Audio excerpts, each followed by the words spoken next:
আজকে রাজশাহী কলেজের কেন্দ্রীয় মসজিদে এত সুন্দর একটি অনুষ্ঠান, এত সুন্দর একটি আয়োজনে আমরা উপস্থিত হতে পেরেছি।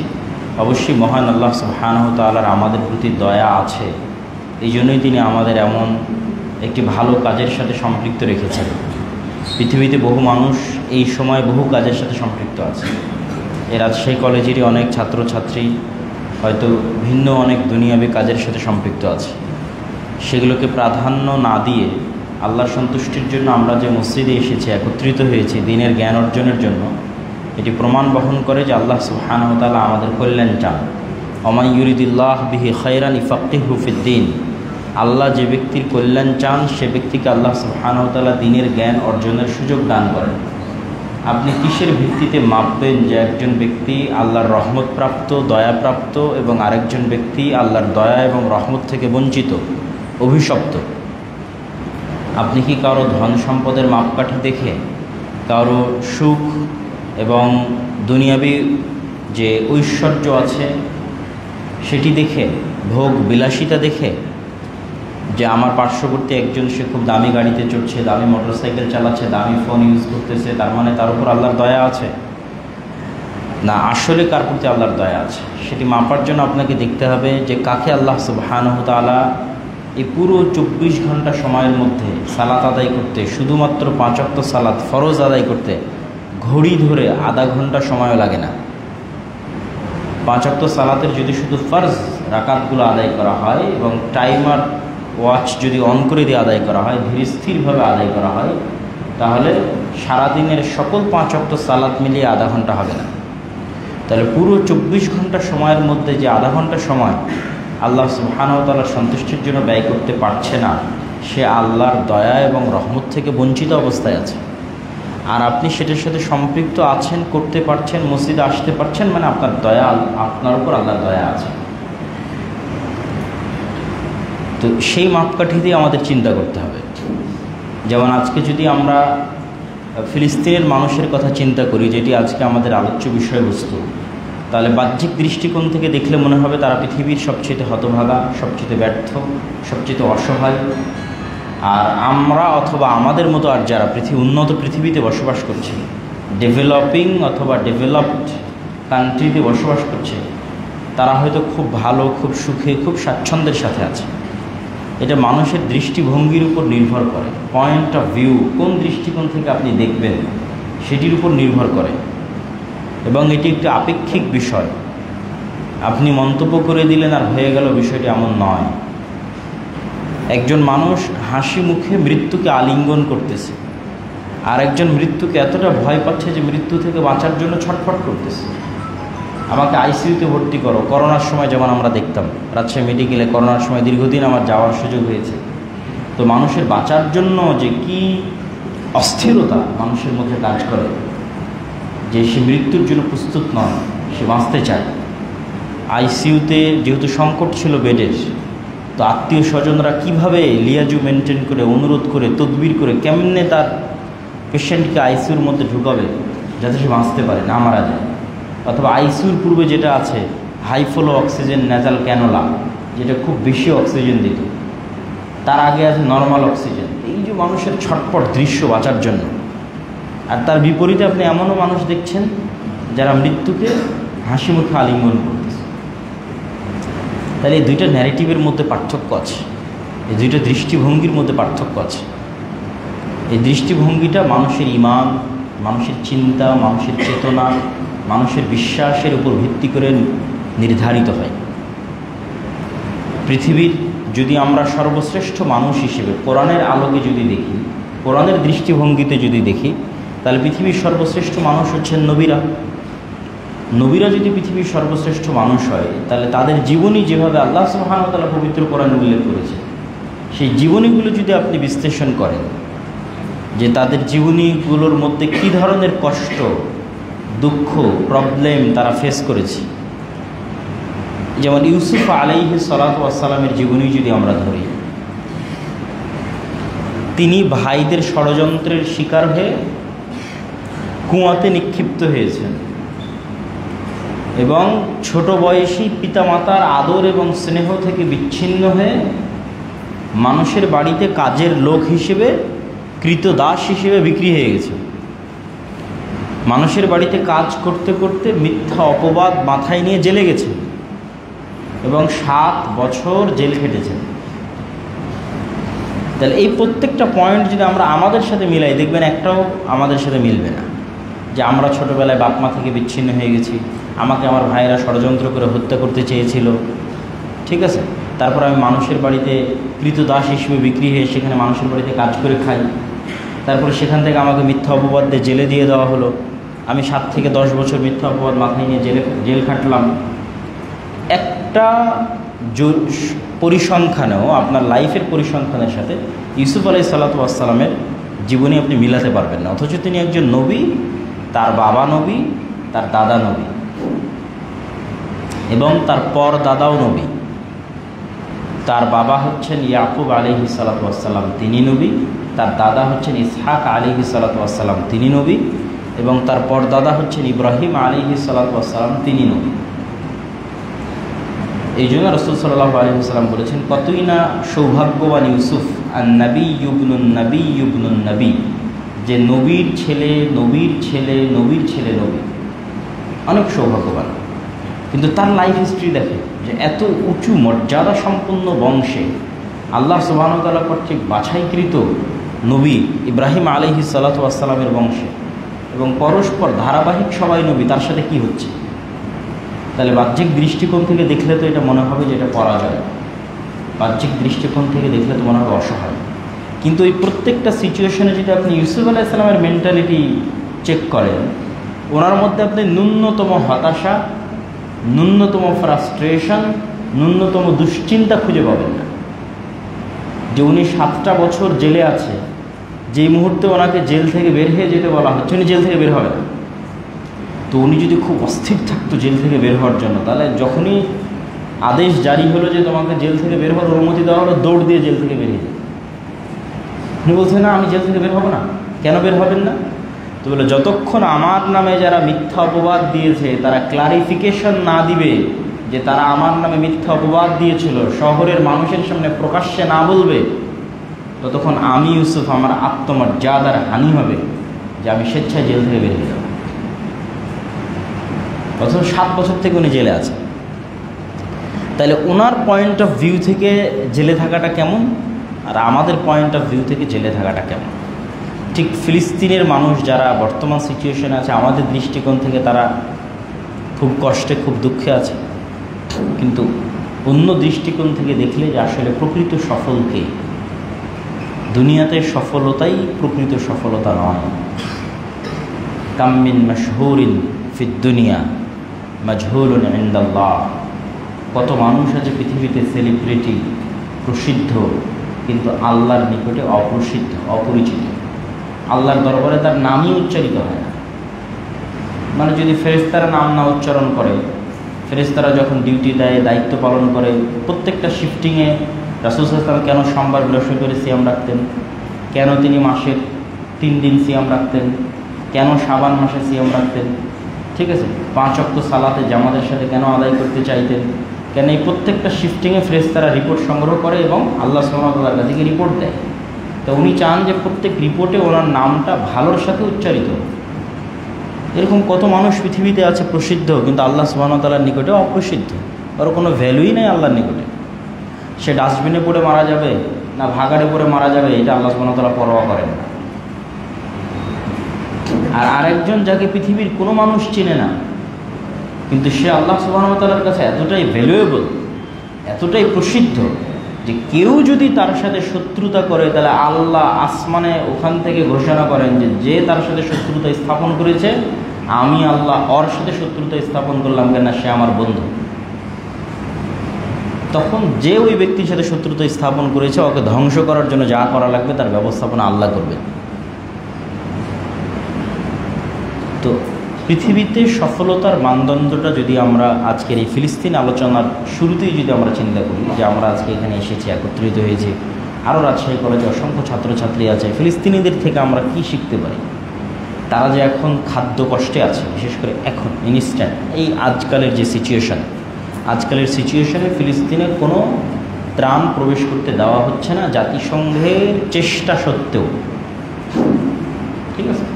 এবং দুর্ভিক্ষের কারণে এখন ফিলিস্তিনের মানুষ মারা যাচ্ছে। আজকাল যারা মারা যাচ্ছে 15 জন, 20 জন, 30 জন, তার বেশিরভাগই খাদ্যের অভাবে, দুর্ভিক্ষের কারণে মারা যাচ্ছে। তো তাদের দৃষ্টিকোণ থেকে যদি আমরা আমাদের লাইফটাকে দেখি, আমাদের জীবনটাকে দেখি, তাহলে আমরা প্রকৃত অর্থে ফিল করতে পারবো যে সফলতার মানদণ্ডটা কী, আমাদের কি করা উচিত, আমরা কোন অবস্থায় আছি, কি সিচুয়েশনে আছে, আমাদের আল্লাহর কত শুকরিয়া আদায় করা উচিত, কিভাবে আমাদেরকে আরও দিনের দিকে ধাবিত হওয়া উচিত। এবং আল্লাহ সুবহানাহু ওয়া তাআলার যখন মানুষ শুকরিয়া আদায় করে না, তখনই কিন্তু আল্লাহ সুবহানাহু ওয়া তাআলা তাদের উপর তার যে অভিশাপ, তার যে গজব, সেটি চাপিয়ে দেন। তো ফিলিস্তিনের এই জমিটা, এই মাটিটা আল্লাহ সুবহানাহু ওয়া তাআলার ঘোষণা অনুযায়ী পবিত্র ভূমি। সুবহানাল্লাযী আসরা বিআবদিহি লাইলাম মিনাল মাসজিদিল হারামি ইলাল মাসজিদিল আকসা আল্লাযী বারাকনা হাওলা। যেই মাটির চতুর্পাশ আমি আল্লাহ বরকত দিয়ে ঘিরে রেখেছি।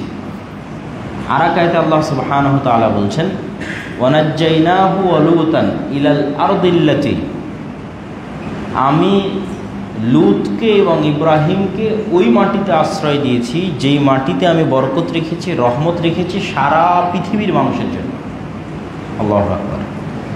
আগের আয়াতে বলা হলো যে তার চারপাশ বরকত মণ্ডিত, আর পরের আয়াতে বলা হচ্ছে যে এই মাটিতে আল্লাহ বরকত রহমত রেখেছেন কাদের জন্য?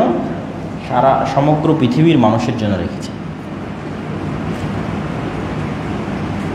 তো ইব্রাহিম এবং লূত আলাইহিসসালামকে আশ্রয় দিয়েছে, মানে ইব্রাহিম আলাইহিসসালামের বাড়ি ছিল ইরাকে, আর লূত আলাইহিসসালাম তিনি ফিলিস্তিনের পার্শ্ববর্তী কোনো এক শহরে দিনের দাওয়াত দিলেন। তো ইরাক থেকে যখন ইব্রাহিম আলাইহিসসালামের বাবা তাকে বের করে দিলেন এবং লূত আলাইহিসসালামের শহর যখন আল্লাহ উল্টিয়ে ধ্বংস করে দিলেন, তখন এই দুই নবীকেই অ্যাট এ টাইম আল্লাহ কোথায় আশ্রয় দিয়েছিলেন? ফিলিস্তিন, জেরুজালেম, যেটাকে আল্লাহ বলছেন যে এটা পবিত্র ভূমি। এবং ইব্রাহিম আলাইহিসসালামের দুই স্ত্রীর দুই সন্তান, বড় স্ত্রী সারা, তার সন্তান ইসহাক, এবং ছোট স্ত্রী হাজেরা এবং তার সন্তান ইসমাইল, এই দুই স্ত্রীর দুই সন্তান থেকেই কিয়ামত পর্যন্ত নবীদের সিলসিলা আল্লাহ সীমাবদ্ধ করে দিয়েছে। এর বাইরে পৃথিবীতে আর নবী আসেওনি, আর নবীর দাবিদারও কেউ নাই, এবং আর কোনো নবীর অনুসারী দিনের অস্তিত্বও নাই। আমরা যদি বর্তমান পৃথিবীর পপুলেশনকে ভাগ করি, তাহলে 90% পপুলেশন আব্রাহামিক রিলিজিয়ানের অনুসারী, মানে ইব্রাহিম আলাইহিসসালামের বংশধরদের কোনো না কোনো নবীর অনুসারী।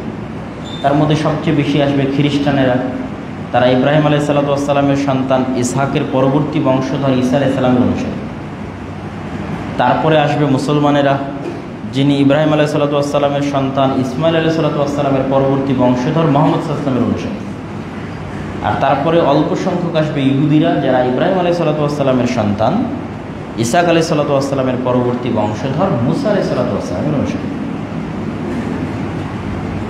আর বাকি যে 10% রিলিজিয়ান, তাদের কোনো ধর্মের, কোনো নবীর বা কোনো কিছুর অস্তিত্ব এই আব্রাহামিক রিলিজিয়ানের যে ধর্মগ্রন্থগুলো আছে সেগুলো দ্বারা স্বীকৃত নয়।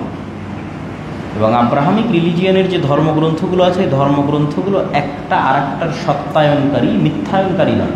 আল্লাহ কোরআনে বলছেন, মুসাদ্দিকাল লিমা বাইনা ইয়াদাইয়া আও ইয়াদাইকুম, এই কোরআন তোমাদেরকে দিলাম, তোমরা এই কোরআনকে চেক করতে পারো তাওরাতের সাথে মিলিয়ে, ইনজিলের সাথে মিলিয়ে।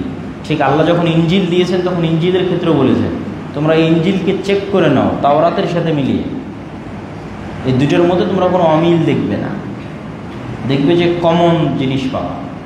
তো আজ যদি 5000 বছর আমরা ধরি তাওরাতের বয়স, তো 5000 বছরের যত বিকৃতি আছে, পরিবর্তন, সংযোজন, বিয়োজন আছে, তারপরও অসংখ্য মূল কথায় তাওরাত, ইনজিল এবং কোরআন এক। যেমন দু একটা উদাহরণ দিই, যে আমাদের বর্তমান পৃথিবীতে একটা থিওরি, ডারউইনের মতবাদ, যে মানুষ বিবর্তনের মাধ্যমে বানর থেকে এসেছে। তাহলে মানুষ কোথায় থেকে এসেছে এই প্রশ্নের উত্তরে তাওরাত কি বলে, মানুষ কোথায় থেকে এসেছে এই প্রশ্নের উত্তরে ইনজিল কি বলে, বাইবেল কি বলে, মানুষ কোথায় থেকে এসেছে এই প্রশ্নের উত্তরে কোরআন কি বলে। এই 1000 বছরের বিকৃতির পরও 3টা ধর্মগ্রন্থ এখনও একমত যে মানুষ আদম এবং হাওয়া থেকে সৃষ্টি হয়েছে। এখনও আমরা পড়ে দেখতে পারি।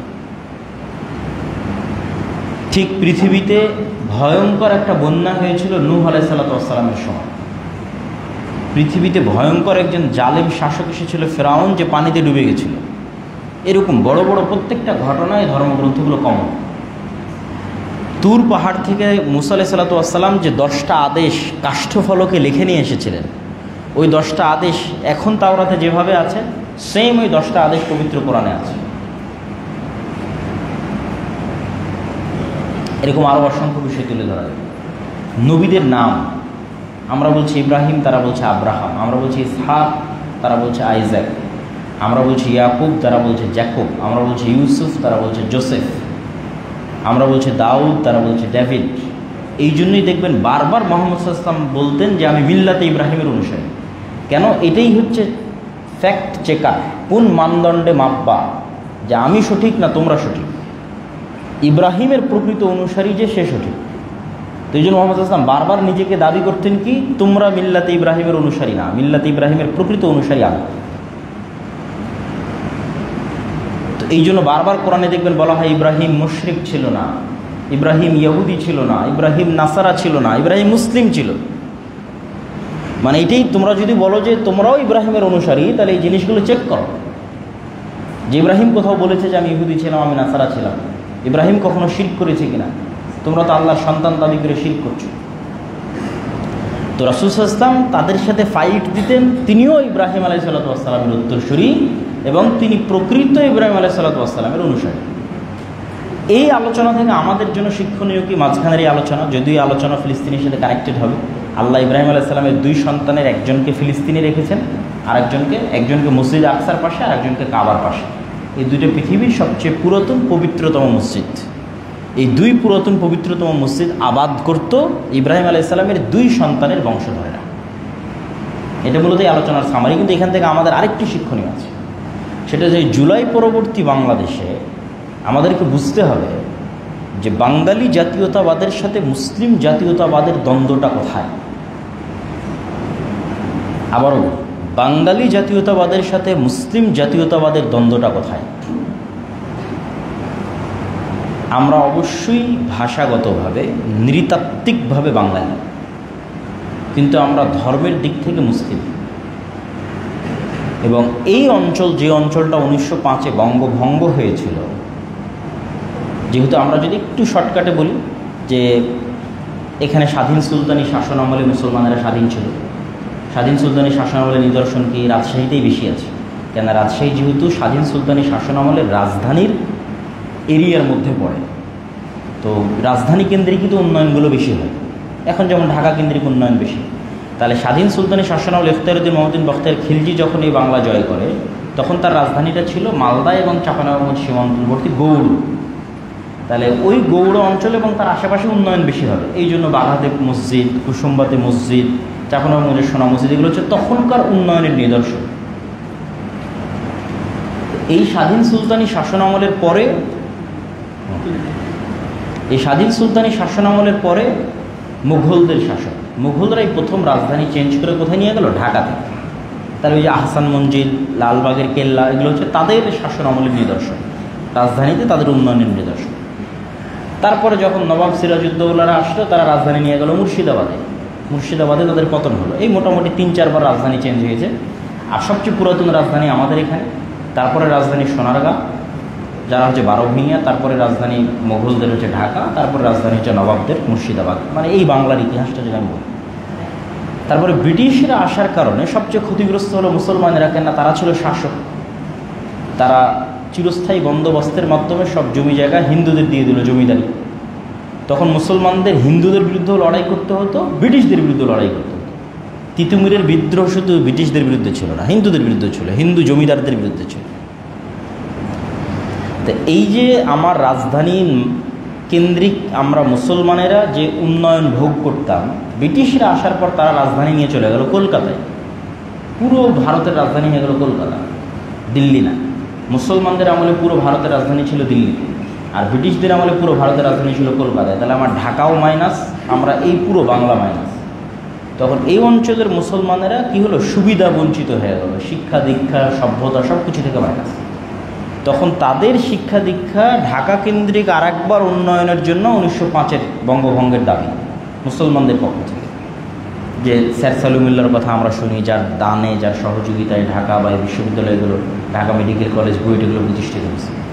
পরে জমিদারদের যেহেতু সমস্যা, হিন্দুদের যেহেতু সমস্যা, যদি ঢাকা কেন্দ্রিক উন্নয়ন হয়, তারা এটা মানতে চাইল না। 1911-তে এটা রদ হয়ে গেল। তো মুসলমানেরা খুব মনক্ষুণ্ণ হলো, এই অঞ্চলের মুসলমানেরা। তখন তাদের জন্য স্যার সলিমুল্লাহর অনুরোধে ঢাকাতে বিশ্ববিদ্যালয়, বুয়েট মেডিকেল কলেজ এগুলো প্রতিষ্ঠিত হলো।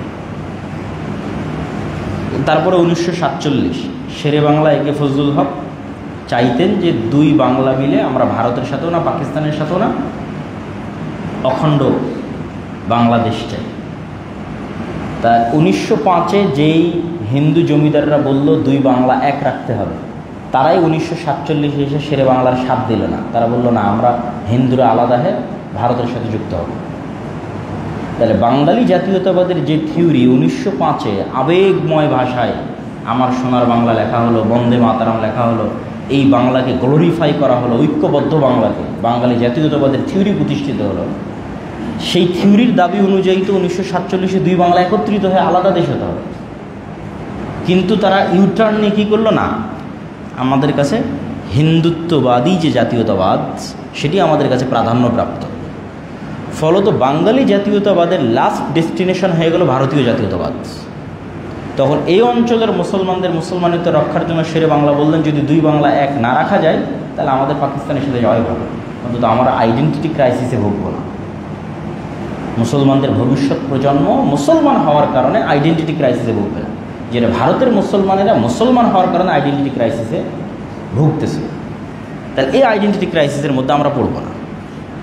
তারপরে 1947-এর পর 1971-এর পূর্ব মুহূর্তে 1960-এর দিকে নতুন করে আবার বাঙালি জাতীয়তাবাদ এই দেশে আমদানি করা হয়, কলকাতা কেন্দ্রিক বাঙালি জাতীয়তাবাদ, যেটার লাস্ট ডেস্টিনেশন হচ্ছে ভারতীয় জাতীয়তাবাদ।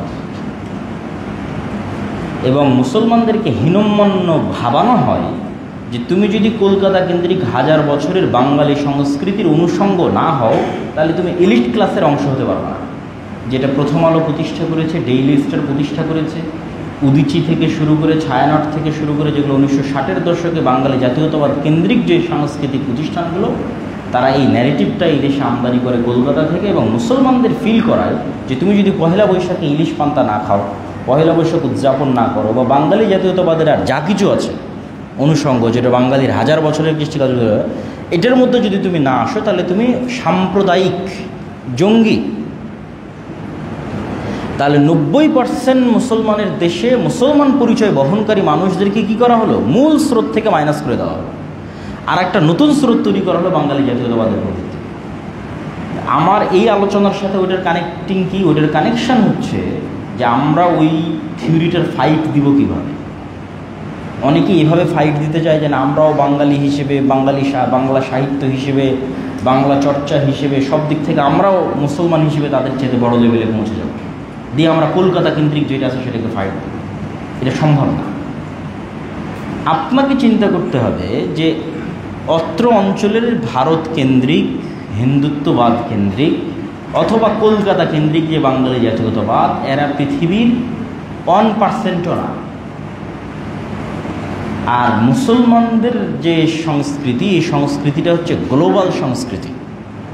সাংস্কৃতিকভাবে আমরা যদি কিছু ছোট ছোট পয়েন্ট ধরি সাংস্কৃতিক, যেমন একটা পয়েন্ট কি ধরেন, গরুর গোস্ত খাওয়া।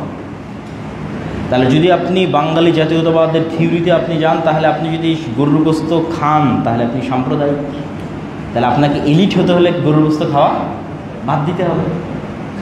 কলকাতার কাছে এলিট হতে হলে ভারতের কাছে গরুর গোস্ত, তাহলে আপনি কি চিন্তা করবেন? আপনি কি চিন্তা করে এলিট হওয়ার জন্য গরুর গোস্ত খাওয়া বাদ দেবেন?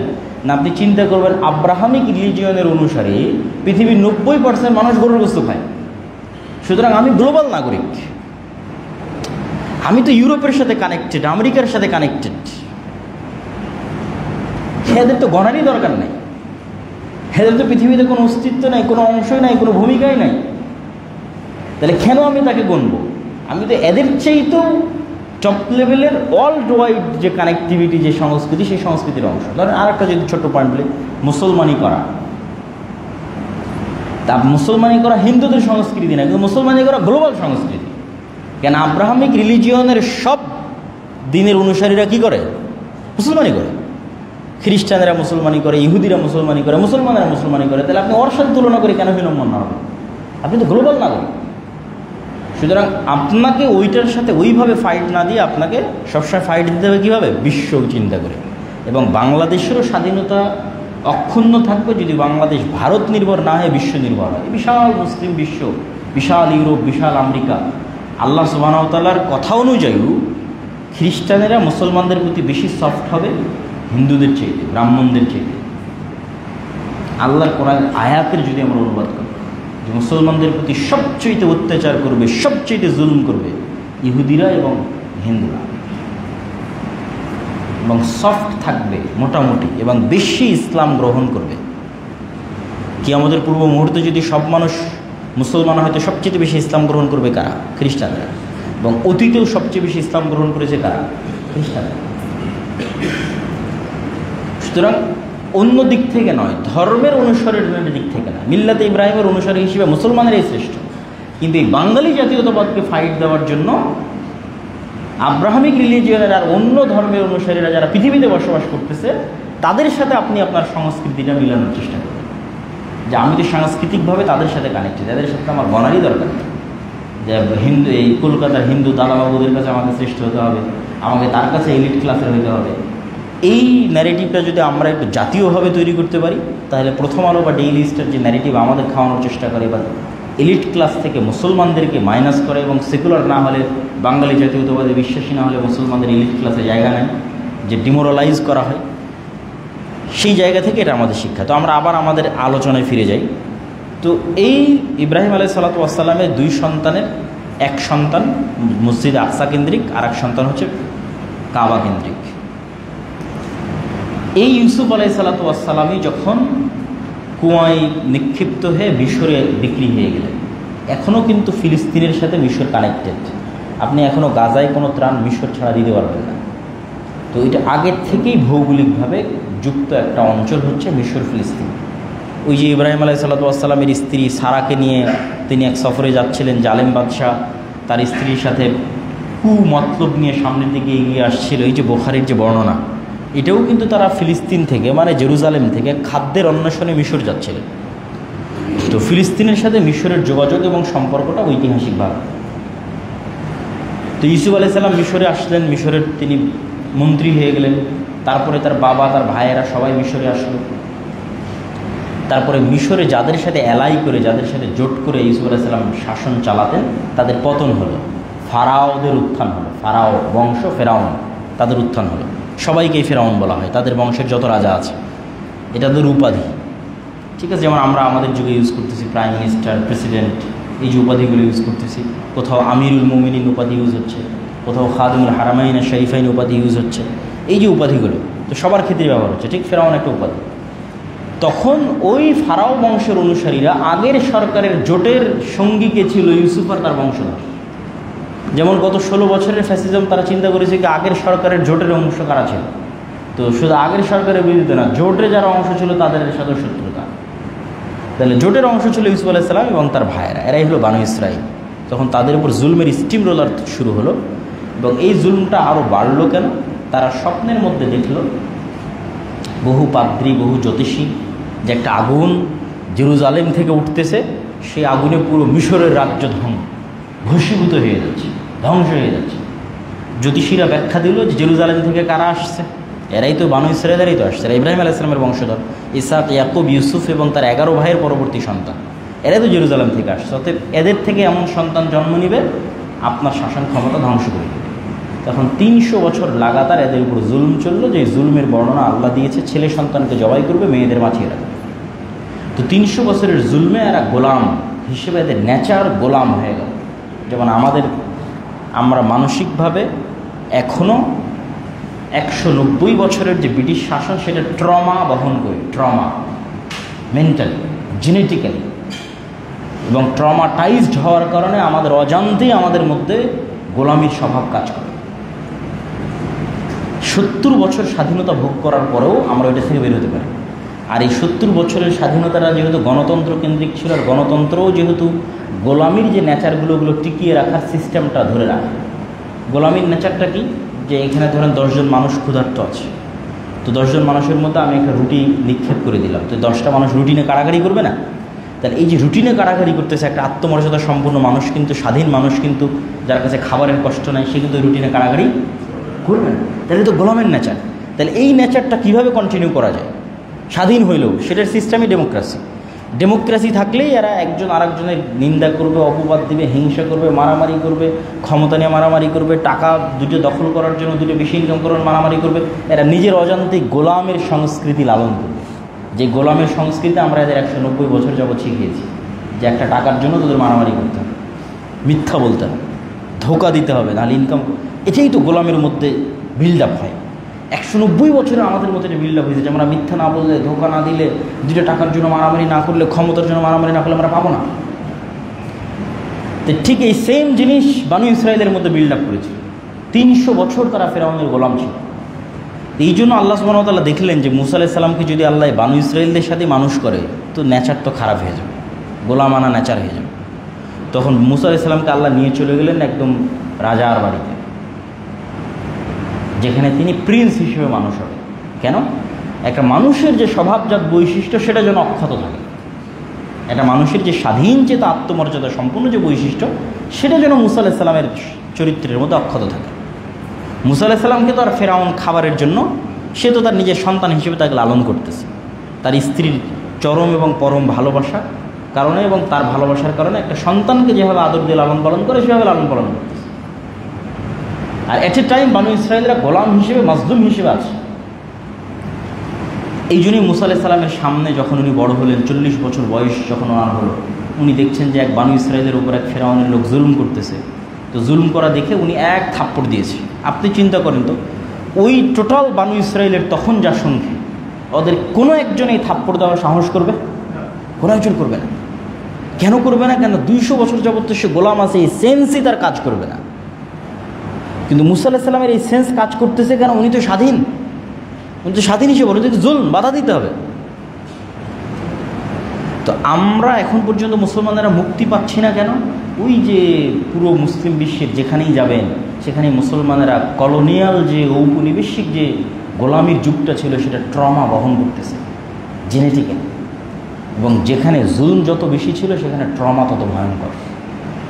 আপনি আফ্রিকান মুসলমানদের কাছে যান, দেখবেন যে আফ্রিকান মুসলমানদের অনেকেই নিয়ম শৃঙ্খলা লঙ্ঘন করার দিক থেকে, মিথ্যা ধোকা বলার দিক থেকে, চুরি ডাকাতির দিক থেকে এই সাবকন্টিনেন্টের মুসলমানদের চাইতেও এগিয়ে। কেন? ও আরও বেশি গোলামের জীবনযাপন করেছে। লিবিয়ার কী বলে না, ইতালি, স্পেন এবং ফ্রান্স, এদের যে উপনিবেশ ব্রিটিশদের চাইতে শতগুণ ভয়ঙ্কর। ব্রিটিশেরা তো কিছুটা সভ্য ছিল। ফ্রান্সের যে গোলামি, আল্লাহু আকবার, ফ্রান্সের যে জুলম আফ্রিকান মুসলমানদের উপর, এটা ভাষায় প্রকাশ করা যাবে না। এখন পর্যন্ত ওরা আফ্রিকান মুসলমানদের স্বাধীনতা দেয়নি। বলে তোমার যে খনিজ দ্রব্য উৎপাদিত হবে সেটা আমার, তোমার ব্যাংকের টাকা আমার কেন্দ্রীয় ব্যাংকে থাকবে, তুমি কোনো স্বাধীন পররাষ্ট্রনীতি অবলম্বন করতে পারবে না, তুমি আমার অস্ত্র কিনলে আমার কাছ থেকে কিনতে হবে। ঠিক যেটা ভারত বাংলাদেশের সাথে শুরু করেছে, যে অস্ত্র কিনলে আমার থেকে নিতে হবে, যাতে আমার বিরুদ্ধে যুদ্ধ করার সময় তোমার ওই অস্ত্র কাজ না করে। তো সে একই সিস্টেম ফ্রান্স এখন অব্যাহত, এখনকার কথা বলছে। এখনকারও যদি আপনারা হিস্ট্রি পড়েন, এখন একজন শাসক রাশিয়ার সহযোগিতায় ইউরোপের বিরুদ্ধে, কী যেন নামটা আমি ভুলে গেলাম, আফ্রিকার কী নাম, হ্যাঁ, ইব্রাহিম সম্ভবত, সে এই ফার্স্ট প্রোটেস্ট করে দেয়। সেও টিকে থাকতে পারবে কিনা আমি জানি। কিন্তু আফ্রিকান মুসলমানদের নেচার যদি আপনি ইউরোপে যান, কেননা যেই ইউরোপিয়ান কান্ট্রির যেখানে কলোনি বেশি ছিল ওরা আবার ওখানে বেশি থাকে। এই জন্য দেখবেন ব্রিটেনে গেলে দেখবেন বাংলাদেশ, ইন্ডিয়া, পাকিস্তানিরা বেশি। আবার ইতালি বা স্পেন বা ফ্রান্সে গেলে দেখবেন আফ্রিকার মুসলমানেরা বেশি। কেন? ওরা ওদের কলোনি ছিল, ওদের গোলামি করতে করতে ওরা ওখানে আসছে 200-300 বছর থেকে। তো এটার সারমর্মটা কি? এই জন্য মুসা আলাইহিস সালাম যখন তাদেরকে আল্লাহর এত বড় দয়া, নেয়ামত, রহমত সব কিছু দিয়ে ফেরাউন ডুবে গিয়ে যখন মরুভূমিতে ওপারে চলে গেলেন, তো মুসা আলাইহিস সালাম তুর পাহাড় থেকে তিনি তাওরাত নিয়ে আসতেছে, তো এই বানু ইসরাইল বলতেছে আমরা আল্লাহর উপর ততক্ষণ ঈমান আনয়ন করবো না যতক্ষণ তোমার আল্লাহকে না দেখবো। অথচ এরা চোখের সামনে দেখলো যে ফেরাউন পানিতে ডুবে মারা গেল। পানিতে ডুবে ফেরাউনকে মৃত্যুবরণ করতে দেখেও তারা বলতেছে যে আমরা আল্লাহকে যতক্ষণ না দেখবো ততক্ষণ ঈমান আনবো না। তাদেরকে যখন বলা হচ্ছে তো খাবারের যেহেতু মরুভূমি ছিল, পানির ব্যবস্থা করে দেন। ওয়াইস্তাসকা মূসা লিকওমিহি ফাকুলনা ইজরিব বিআসাকাল হাজার ফানফাজারাত মিনহু ইসনাতা আশারাতা আইনা। মুসা আলাইহিস সালাম পাথরে বাড়ি দিলেন, 12টা ঝর্ণা হলো। 12টা ঝর্ণা কেন? ইউসুফ আলাইহিস সালাম এবং তার 11 ভাই, মোট 12 জন, 12 জনের 12 বংশের জন্য 12টা ঝর্ণা, এবং সমুদ্রের মধ্যে রাস্তাও তৈরি হয়েছিল 12টা। তাদের সম্মান দেখেন। তাহলে খাবার লাগবে, তো আল্লাহ মান্না এবং সালওয়া জান্নাত থেকে পাঠাতেন। পৃথিবীর সবচেয়ে দামি মাশরুম যেটা মরুভূমিতে হয়, যেটার বর্তমান বাজার দর অনুযায়ী প্রতি কেজি মাশরুমের দাম 4 থেকে 5 লক্ষ টাকা। সেই 4 থেকে 5 লক্ষ টাকা কেজি মাশরুম এবং এক প্রকার পাখির গোস্ত আসমান থেকে আসতো, জান্নাত থেকে আসতো। তারপরে তারা কি বলল? লান নাসবিরা আলা তুআমিন ওয়াহিদ ফাদউ লানা রাব্বাক। এই এক খাদ্য আমাদের ভাল লাগে না প্রত্যেক দিন, তোমার আল্লাহকে বলো এই মরুভূমির মধ্যে শাক সবজি ডাল চাউল পেঁয়াজ উৎপাদন করে দিতে। ওটা কিন্তু এখনও মরুভূমি, সিনাই মরুভূমি, ম্যাপে গেলেও মরুভূমি। মিশর এবং ফিলিস্তিন সীমান্তবর্তী অঞ্চলে যদি তুর পাহাড় সিলেক্ট করেন তাহলে তুর পাহাড়ের আশপাশের পুরো অঞ্চল বিশাল অঞ্চল মরুভূমি। তো ওখানে এখনও কিছু আবাদ করা সম্ভব। তো এই জন্য সমুদ্রের পানিতে লবণাক্ত, এই জন্য পাথর থেকে ঝর্ণা বেরিয়েছে মিষ্টি পানির জন্য, সমুদ্রের পানিতে খেতে পারবে না। আর খাবারের জন্য জান্নাত থেকে খাবার আসতেছে। তো তাদের এটা এখন ভালো লাগছে, তাদের এখন শাক সবজি দরকার। কারণ আল্লাহ বলছে ঠিক আছে, এই মরুভূমি পার হলে একটা দেশ আছে, সেটাই কিন্তু ফিলিস্তিন, জেরুজালেম। সুজলা সুফলা শস্য শ্যামলা, খুব সুন্দর আবাদ হয়, জাইতুন হয় খুব দামি উন্নত মানের। ওখানে আমালেকা গোত্রের একদল শক্তিশালী মানুষ বসবাস করে। তোমরা যুদ্ধ করে এটা বিজয় করো, ওটা তোমাদেরই জমি। কেন তোমাদের জমি? ওই যে ইসাক আলাইহিসসালামের সন্তানরা তো এরাই তো ইউসুফ আলাইহিসসালাম হয়ে মিশরে আসছে, তো তোমাদের জমি, পবিত্র ভূমি, সেখানে যাও। তো বলে আমরা যেতে পারবো না, আপনি আর আপনার আল্লাহ গিয়ে যুদ্ধ করছেন। তখন মুসা আলাইহিস সালাম হতাশ হয়ে গেলেন। উনি তো ছিলেন স্বাধীন চেতা, এরকম নিম্নমানের ব্যবহার উনি কোনোদিন দেখেননি।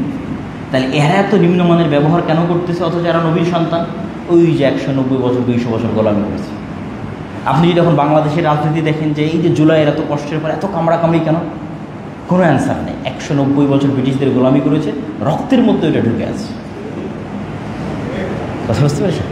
তাই যতক্ষণ আমরা পূর্ণ আমাদের ওই গোলামির স্বভাবগুলো বাদ দিয়ে পূর্ণ স্বাধীনতার যে স্বভাবগুলো আমরা না অনুসরণ করব, ততক্ষণ আপনি পাবেন না। এই জন্য আল্লাহ কোরআন বানু ইসরাইলের ঘটনা দিয়ে পরিপূর্ণ করে দিয়েছে।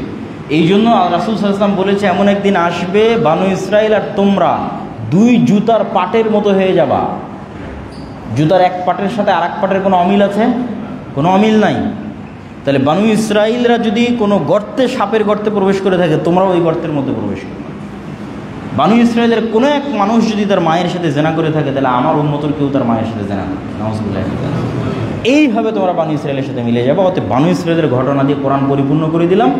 বিপদ থেকে বাঁচতে চাইলে এখান থেকে শিক্ষা নিই। এই জন্য আমি আমার বক্তব্যে বলেছি যে এই যুগের মুসলমানেরা আজকের বানু ইসরাইল। আর একটা ছোট্ট উদাহরণ দেই। সেই দিন কোথায় নিউজ দেখলাম যে জর্ডানের যারা দায়িত্বশীল তারা গাজায় ত্রাণ পাঠানোর জন্য কত বেশি পরিমাণে চাঁদা নিচ্ছে, কোথায় যেন নিউজ দেখলাম। তো এটা তো নিউজে এসেছে, আর আমরা যেহেতু ফিল্ডে ত্রাণ বিতরণ করতেছি আমরা তো আরও ভালো জানি। যেই একটা খাসির দাম মিশরের বাজারে ধরেন $50, দালালের হাত পরিবর্তন হতে হতে হতে হতে হতে হতে এই খাসির দামে গাজার মধ্যে $3000। তাহলে এই প্রত্যেকটা স্তরে যতগুলো দালাল আছে, আল্লাহর কসমের একটাও ইহুদি নয়। প্রত্যেকটা দালালকে মুসলমান, বানু ইসরাইল। ওর ভাইয়ের রক্ত সারা পৃথিবী থেকে মানুষ তার চোখের পানি ফেলে যেই টাকাটা পাঠাচ্ছে, সেই টাকার সম্পদ গাজায় ত্রাণ হিসেবে ঢুকবে। ওই ত্রাণ ঢুকানোটাকে তারা বিজনেস হিসেবে নিয়েছে।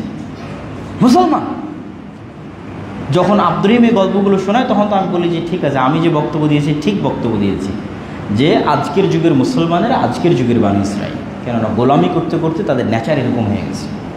তারা স্বাধীনভাবে কোনো সময় চিন্তা করতে পারে না। স্বাধীন একটা মানুষের যে গুণাবলী, যে বৈশিষ্ট্যগুলো থাকা দরকার, সেগুলো তাদের মধ্যে নাই। যেমনটা আমরা জুলাই পরবর্তী বাংলাদেশের এখনকার অবস্থা দেখতেছি। তাহলে এই জন্য আপনাকে আরও ফিলিস্তিনের হিস্ট্রি স্টাডি করতে হবে, আরও বানু ইসরায়েলের হিস্ট্রি স্টাডি করতে হবে। কেন আল্লাহ আর কোনো সম্প্রদায়ের কথা কোরআনে এত বিস্তারিত বললেন না, আর বানু ইসরায়েলের যা বলতেছি তার প্রত্যেকটাই কোরআনে আছে। মানে এতক্ষণ পর্যন্ত আমি যা বললাম বানু ইসরায়েলের হিস্ট্রি আর প্রত্যেকটা কোথায় আছে? কোরআনে আছে, in details. Surah Baqarah fulfil হয়ে আছে বানু ইসরায়েলের ঘটনা দিয়ে। তাহলে আমাদেরকে এই বানু ইসরায়েলরা যেরকম গোলামানা স্বভাবে চলে গেছে, আমরা সেই স্বভাবে চলে গেছি। আমরা যদি ওই গোলামানা স্বভাব থেকে বের না হয়ে আসতে পারি, তাহলে আমরাও পূর্ণ স্বাধীনতার স্বাদ, পূর্ণ বিজয়ের স্বাদ আমরা কখনোই আস্বাদন করতে পারবো না। তো ফিলিস্তিনের আলোচনার সর্বশেষ আরও একদম শর্টকাট করে ফেলি। মুসা আলাইহিস সালাম হতাশায় তিনি মারা গেলেন। হতাশায় তো আর মারা যাননি, মানে তিনি হতাশাগ্রস্ত অবস্থায় যে আমি এই উম্মত থেকে আমি মুক্তি চাই, এদের থেকে আমার আর কোনো দায়িত্ব পালন করতে চাই না, বিদায় নিতে চাই। আর তিনি বলে গেলেন যে যেহেতু তোমরা বিজয় করবো না, আমাকে জেরুজালেমের কাছে নিকটস্থ কোনো জায়গায় আমাকে মাটি দিয়ে দিবে।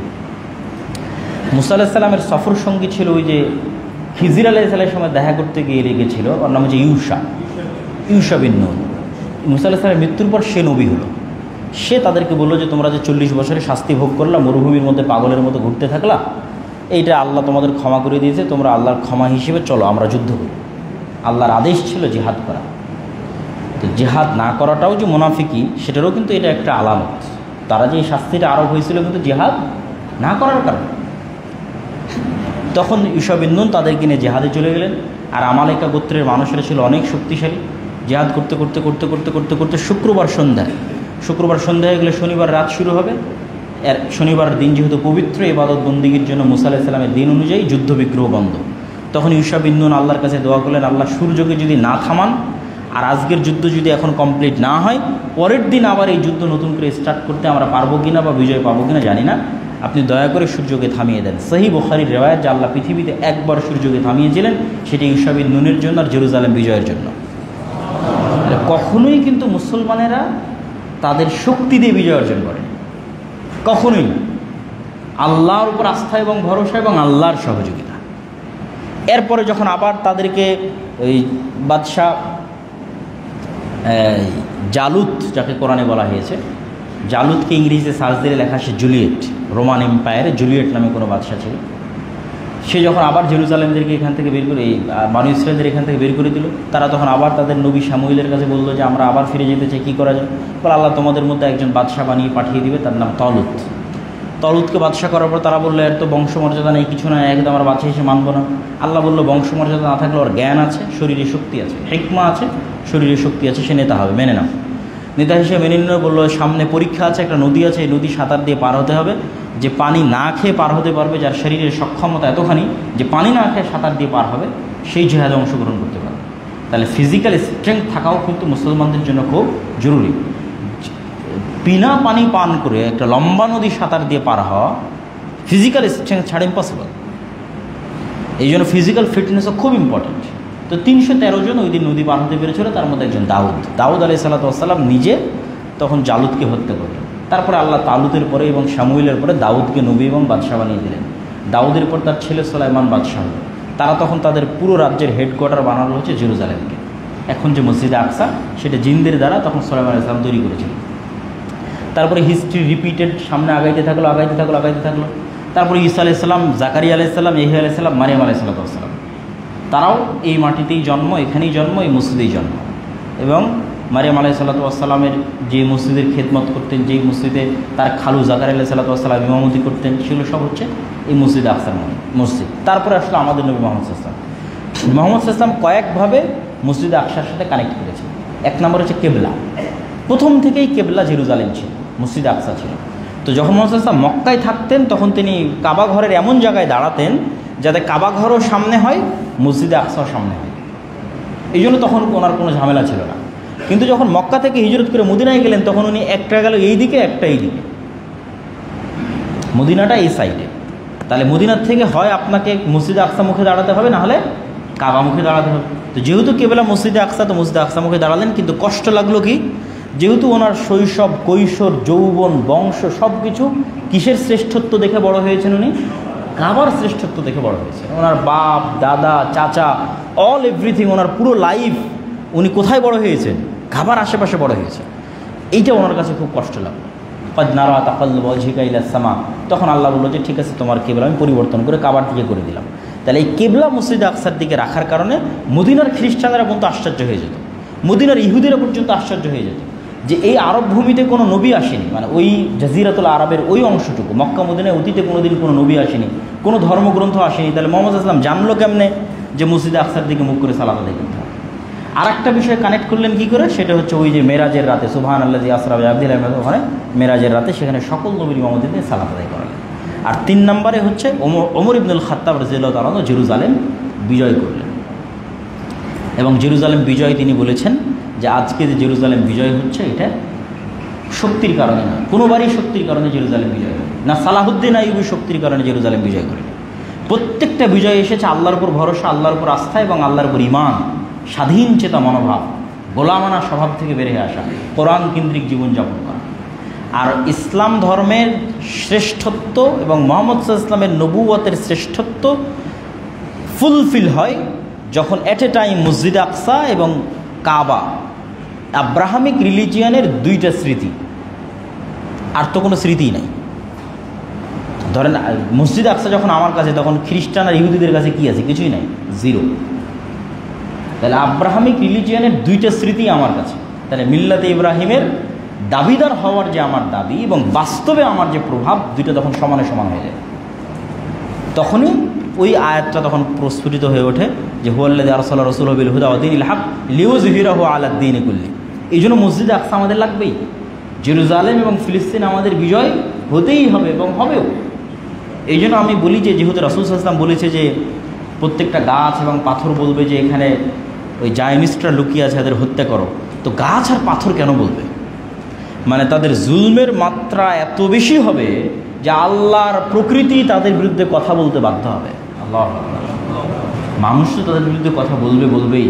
এই যে এখন ক্ষুধার্ত অবস্থায় গাজার মানুষদেরকে রেখেছে, এই যে করুণ দৃশ্য, তাদের জুলমের মাত্রা এত বেশি হবে যে প্রকৃতি তাদের বিরুদ্ধে কথা বলবে, এবং সেই দিন তাদের বাঁচার কোনো রাস্তা থাকবে না। এবং অবশ্যই জেরুজালেম এবং মসজিদে আকসা মুসলমানদের আসবে, তো মুসলমানদের আসবে কীভাবে? বানু ইসরাইলের স্বভাবে আসবে না, গোলামানা স্বভাবে আসবে না। ওই যে শক্তি বলে, ক্ষমতা বলে যে অমুক লাগবে তমুক লাগবে, আজ মুসলিম বিশ্বের যা শক্তি ক্ষমতা আছে ওমর ইবনুল খাত্তাবের তা ছিল না। ওমর ইবনুল খাত্তাবের সাথে যদি আপনি রোমান এবং পারস্য এম্পায়ারের তুলনা করেন, আর আজকের মুসলমানদের ক্ষমতা এই পাকিস্তানে, এই ইরানে, এই সৌদির সাথে যদি আজকের আমেরিকা এবং ইউরোপের তুলনা করেন, তাহলে আজকের মুসলমানদের কাছে ক্ষমতা বেশি আছে, টাকা বেশি আছে, ওমর ইবনুল খাত্তাবের কাছে ছিল না, সালাউদ্দিন আইয়ুবীর কাছে ছিল না। তাহলে শক্তি ক্ষমতা কোনো ব্যাপার নয়। আজকে মুসলমানদের নাই কি? সব বানু ইসরাইলের স্বভাবের মধ্যে আছে, সবাই নিজের ভাইয়ের রক্ত বিক্রি করে খেয়ে নিচ্ছে। ঠিক আছে, এই গোলামানা স্বভাব থেকে যদি আমরা বেরিয়ে আসতে পারি, আমাদের পরবর্তী বংশধররা বেরিয়ে আসে, ইনশাআল্লাহ আমরা নাজাত পাবো। আল্লাহ আমাদের তৌফিক দান করুক, আল্লাহুম্মা আমিন। ওয়া আখিরু দাওয়ানা আনিল হামদুলিল্লাহি রাব্বিল আলামিন। এই যে ফিলিস্তিনের যে আলোচনা করলাম, এটা আমারই লেখা বই, পরিপূর্ণ এখানে আছে। আর মাসিক আল ইতিসাম যদি এখানে প্রতি মাসে তোমাদের নিয়ে আসা সম্ভব হয়, আমি নিজে সম্পাদকীয় লিখি, যেমন এই মাসে আছে নারী সংস্কার নিয়ে সম্পাদকীয় আছে, সমসাময়িক সব বিষয়ে সম্পাদকীয় এবং লেখনী থাকে। এই পত্রিকাটা বাইরেও পাওয়া যেতে পারে, এই বইটা তোমরা এখানে নিয়মিত আনার যদি চেষ্টা করা যায় ভালো হয়। সুবহানাকাল্লাহুম্মা ওয়া বিহামদিকা আশহাদু আল্লা ইলাহা ইল্লা আনতা আস্তাগফিরুকা ওয়া আতুবু ইলাইক। আসসালামু আলাইকুম ওয়া রাহমাতুল্লাহি ওয়া বারাকাতুহু।